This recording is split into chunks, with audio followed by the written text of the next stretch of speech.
Hello everyone, this is the final video in the ERP implementation series, and this one looks at training, operation, maintenance and upgrading of ERP.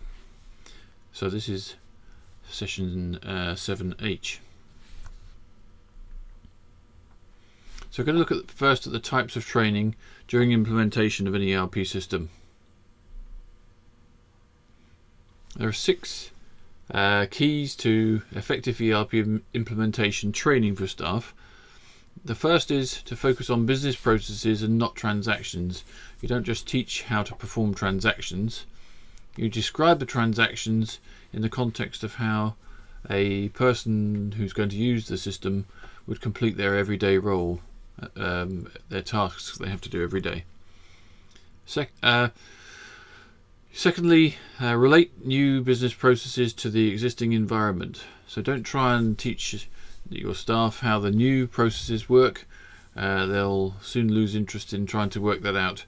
Refer them instead back to how this would have been done in the old system, and then they have a reference point. Leverage a multitude of tools for ERP training. So you can use classroom training, webinars, hands-on simulations and screencasting, etc. Use a blend of formal and informal tools to make the changes stick. And don't forget that legacy systems, composite applications and electronic data interchange all need interfacing to SAP ERP, which should have been considered earlier in the process, but will require people to be trained. Fourth, train the trainer. Create super users who become they're employees within the company, not external consultants, who can evangelize about the project and how well it's going and create some good publicity for it, but also can become knowledgeable users able to help other people when they get stuck in using the new system. Because they know internal processes, they'll be very effective in helping how the staff learn. Allocate plenty of time for ERP implementation training. It's an intense period for employees, and if they do too much at once, it can become overwhelming and stressful. Rushing training will also jeopardize a successful ERP implementation, especially if it's left too late and there isn't enough time to do the training at all. Reinforce training with organizational change management activities. So hold discussions about change, and targeted departmental communications to those groups who you've been talking to are key. Well-defined responsibilities and organisational change activities are critical.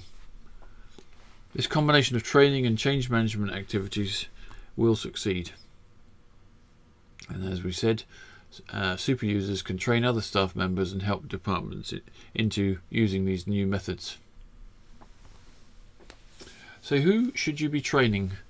Well, firstly, you need people to be solution aware. Then you have early new product training. You can make use of SAP academies, which are effectively online training hubs. Or you can have SAP staff come in and or put on bespoke training courses. And you can also get them to take certification exams, so they are trained formally. So one piece of that training pie would be the SAP Consultant Education or SAP Education side of things. On the right, you've got 3 types of training. Firstly, for those people who are going to be working in the depths of the system, making it work, then the developer training sandbox, where you set up an offline instance to enable them to practice and to develop new aspects of the system, is important. Secondly, there's a technical training sandbox for people to learn how to use the actual hardware and the installation of the software in the back office in the data center. That's assuming that you aren't outsourcing that part of it to a data center who's going to provide the ERP system from their data center. And finally, 3 types of training. A third one, end user training. So you would set up a conference room with a series of terminals linked to a server. And you probably already have that for parallel running during cutover period. So you can log and manage the training process. So what you're aiming to do is to give the TSO the people it needs for the project. So you have a matrix and you write down little chunks of work that various people are going to be doing, they're going to be learning during that period. So and then you create effectively cookbooks by taking step-by-step instructions and turning them into recipe books that are released to a certain release level, and you have a formal change process in that respect.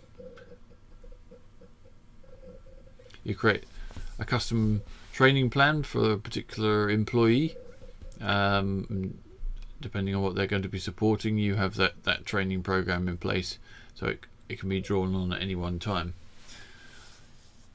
And by getting feedback from those people who are doing it, and you can see lots of people there who would be undertaking training, using the feedback that they give, you can improve your training for the next time. So once you've got ERP in, training management is kind of built in, because you've kind of institutionalized it by creating the training plans, etc. So here's a typical training and improvement timeline. So in October on this chart, the trainers are selected.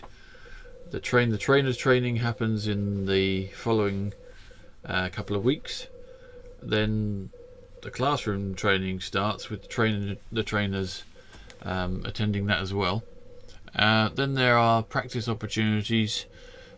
So we're 2 to 3 weeks into the sessions, and then exams something like 5 to 6 weeks after the start of the training program. And then you have, so those are check exams, to kind of practice exams, and then finally you have about 3 months later you have the final exams, 2.5 to 3 months later. So it's typical. And you can actually, if you've implemented the SAP HCM module, then you can use that to log and manage training. So let's look at operation and maintenance. So the focus here is on stable operation, implementation of patches, fixes, enhancements and updates.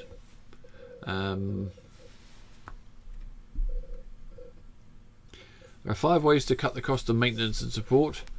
One thing is to go back to the software vendor and negotiate lower software license fees, perhaps tied to a whole umbrella of different licenses that you are buying from them. You can negotiate a lower price. Limit software customization during ERP implementation, because this is costly, and it also makes the software much harder to upgrade later on. Explore third-party support and maintenance options. They can be cheaper than going to the software vendor. Negotiate lower ongoing professional service rates. So, for example, having a company do the upgrades for you, but negotiating a lower price for that service. Quantify your total direct, indirect maintenance and support costs, so you know what they are, and you can help. That helps to make it easier to reduce them. Maintenance activities include preventative maintenance, i.e. scheduled tasks, emergency maintenance, things like software bug troubleshooting when operations are down, and software updates, vendor bug fixes, best practice implementation, acting on feedback from clients and employees with small upgrades.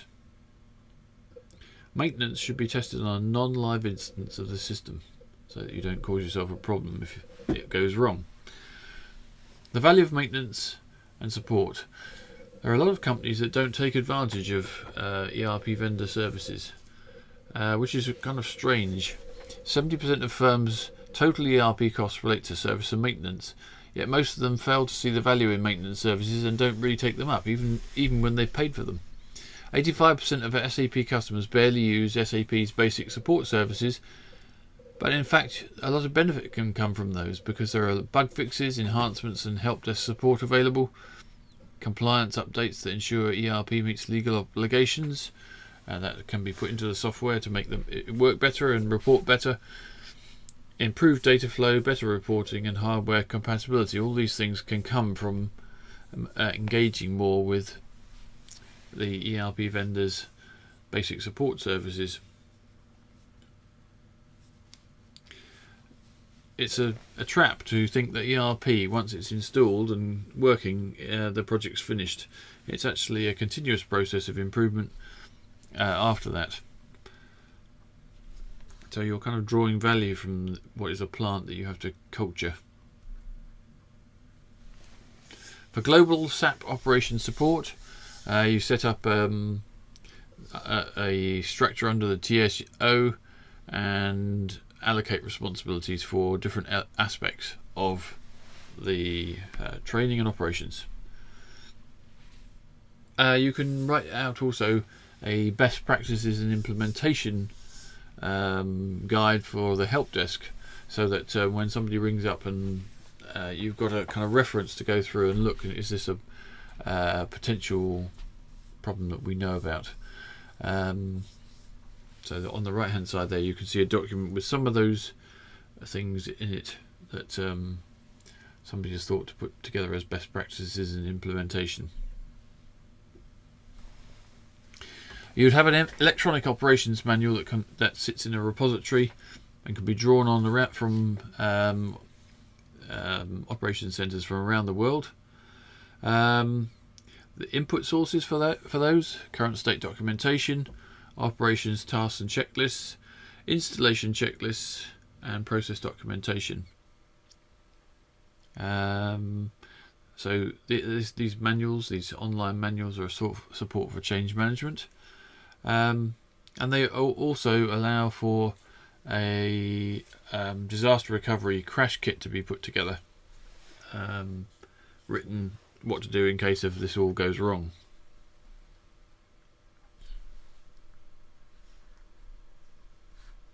So what you're seeing on the right hand side here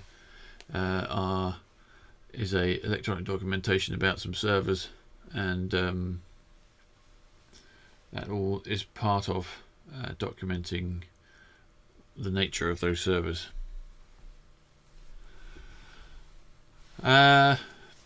Installation upgrade recipes, change guides, quick checks, and these are all proven and repeatable solutions. So you have ingredients for doing it, you have procedures and recipes, and those kind of things should be put in place to support the system, written by experts. Sometimes they're called super users. You can actually go for a job as a super user. On the right you've got SAP Solution Manager. Now that handles change management, it handles business process management, and it handles technology management. So it brings quite a lot to it, but this is a package that you have to buy. Document every procedure as recipes and use SAP Solution Manager. So there are good reasons for using it, but you actually have to buy that one.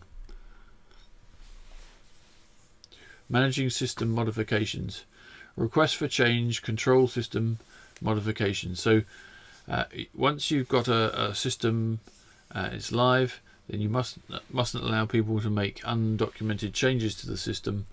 There needs to be a formal change process, so that if anything's being changed, the implications of what it will affect can be seen. And on the right hand side here you've got some best-in-class practices for change management. So having testing, a communications plan, a release strategy, having an inventory of tool sets available, working to standards, and proper documentation, and a kind of feedback loop where you're continually improving all those things. Request for change control system modifications. You can only do an upgrade or a change that's been requested after fully testing it in a technical sandbox or development area, and you shouldn't approve any kind of change unless it's gone through that process. Here are some of the project phases. So you might have a pilot project first in this diagram on the right, then follow that up by development, training, testing, setting up disaster recovery, and then finally you're into the production phase where you've gone live and you're confident that everything's going to work.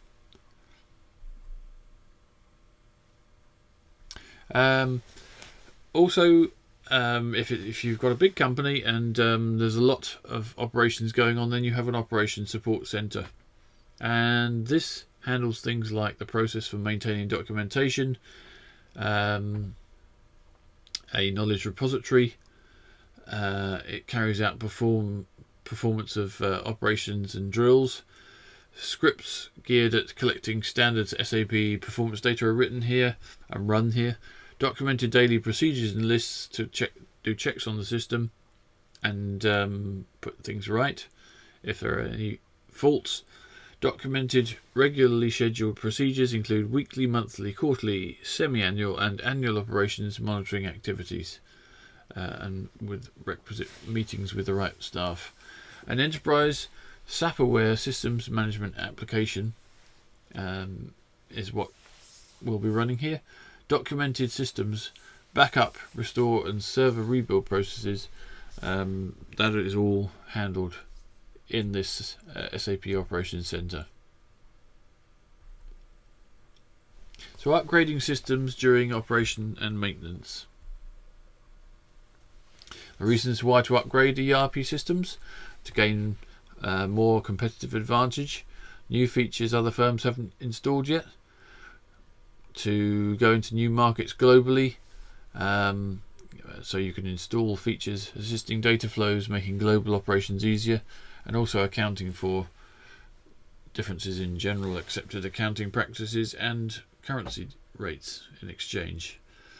Integration: good data flow from ERP to other systems raises efficiency. Best practices: incorporating best practices is always a good thing and it will make the company more efficient. And cost reduction: lower admin overhead and better support lowers costs. The reasons why companies don't upgrade their systems include insufficient features of their system, 38%, uncertain software quality, 39%, too many customizations have been made, that makes it very difficult to do anymore because the system is becoming complex, budget cash flow issues, and the upgrade process is too long and or hard. So these are all bits of feedback that have come from people who have been asked this question: what percent do you spend doing things and therefore unable to upgrade the system? So treat upgrades like a new implementation and use consultants to avoid mistakes in ERP systems testing and integration. And this upgrade will be much easier if you've got a vanilla system. So summary of this section: implementation, operation and maintenance. You want to have a vanilla implementation or customization. Testing other permissions are required prior to go live. Change management is a vital ingredient of a successful implementation. Consultants can assist change management and integration if used well. Choose an implementation approach, so big bang, phased, franchising or on demand. The size of the company, risk propensity and resource levels drive some of these choices. Maintenance activities can offer real value and upgrades may do too. This brings us to the end of the ERP life cycle. And in future weeks we're going to be looking at ERP modules. So that will be so that ends the ERP implementation series for ESP. So thank you very much.